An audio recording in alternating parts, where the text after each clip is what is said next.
São 3 meses de férias que passam depressa, curtir é a prioridade. Temos que aproveitar bem, então vamos nessa, mas tem que rolar novidade. A animação Phineas e Ferb conta a história de 2 irmãos que fazem projetos mirabolantes e grandiosos para passar o tempo nas férias da escola. A dupla tem um animal de estimação um tanto quanto interessante, o Perry, o ornitorrinco. O agente P.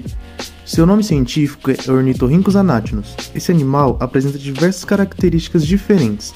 Ele é tão incomum que em 1799 os cientistas do Reino Unido pensaram que esse animal seria uma farsa e que haviam costurado partes de vários animais para se formar um só.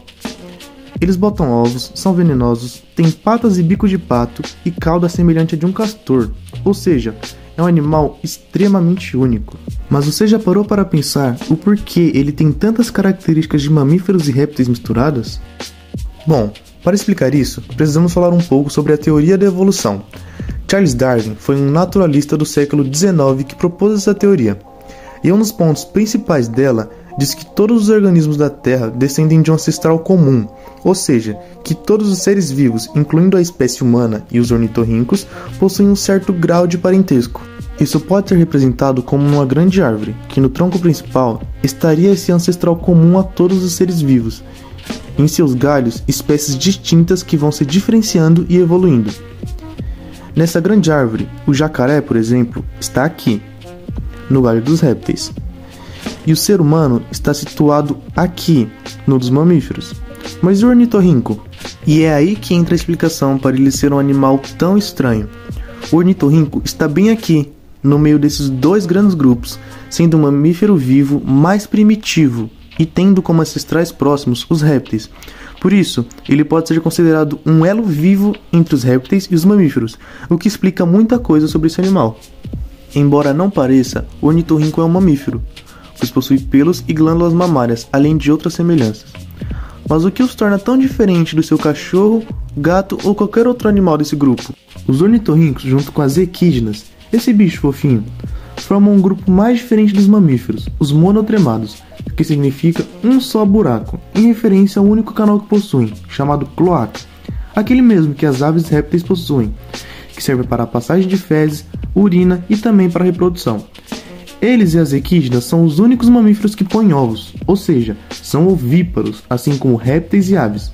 Além disso, essa espécie se difere por ser o único dos mamíferos a não ter mamilos. Então, para amamentar, a fêmea desse animal secreta o leite como se fosse suor em sua barriga, e os filhotes lambem para se alimentar. Aliás, olha como os filhotes são fofinhos. Tô zoando, pô. Isso aí foi só um bichinho de mentira que fizeram. Eles são mais assim, olha. Por mais que seu bico pareça um de pato, nos ornitorrincos essa estrutura é muito mais complexa. Nas aves, o bico é uma estrutura dura, que serve como uma ferramenta para a seleção alimentar. Já nos ornitorrincos, ele é flexível e com textura de couro, com 60 mil receptores que são capazes de identificar sinais eletromagnéticos de presas escondidas no lago, auxiliando na captura de alimentos como vermes e camarões, além de ajudar na sua locomoção debaixo d'água. Por viverem predominantemente submersos caçando, a porcentagem do cérebro associada à visão deles é menor que a média dos mamíferos. A teoria da evolução explica isso com adaptação ao meio, pois com milhões de anos, esses animais adquiriram tantas mutações que seus receptores de eletricidade nos bicos passaram a ser muito mais desenvolvidos do que a visão ou o olfato dessa espécie, fazendo assim com que ele esteja mais adaptado ao ambiente em que vive, que é em lagos e brejos do leste da Austrália e na Tasmânia. O ornitorrinco é um dos poucos mamíferos que possuem veneno. Ele fica em sua pata dianteira, em forma de esporão. Esse veneno serve para matar e imobilizar insetos e crustáceos, para que ele possa se alimentar. Segundo os dados, seu genoma utiliza a mesma matéria-prima dos venenos de répteis, como as cobras. Seus ombros também são iguais aos da família do jacaré, e por isso andam rastejando assim, desse jeito desengonçado. Seu rabo de castor tem a função de armazenar gordura, assim como as lagartixas e lagartos, como meio de sobreviver em períodos de falta de alimentos. Indivíduos de regiões frias têm rabos mais gordos, justamente por isso. Os ornitorrincos descendem da primeira linhagem de mamíferos, Por isso, algumas das características dos répteis e até das aves se encontram nele.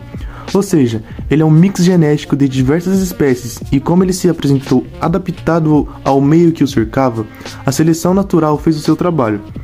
Em outras palavras, podemos dizer que essa mistureba de genes permitiu que ele sobrevivesse ao meio que se encontrava.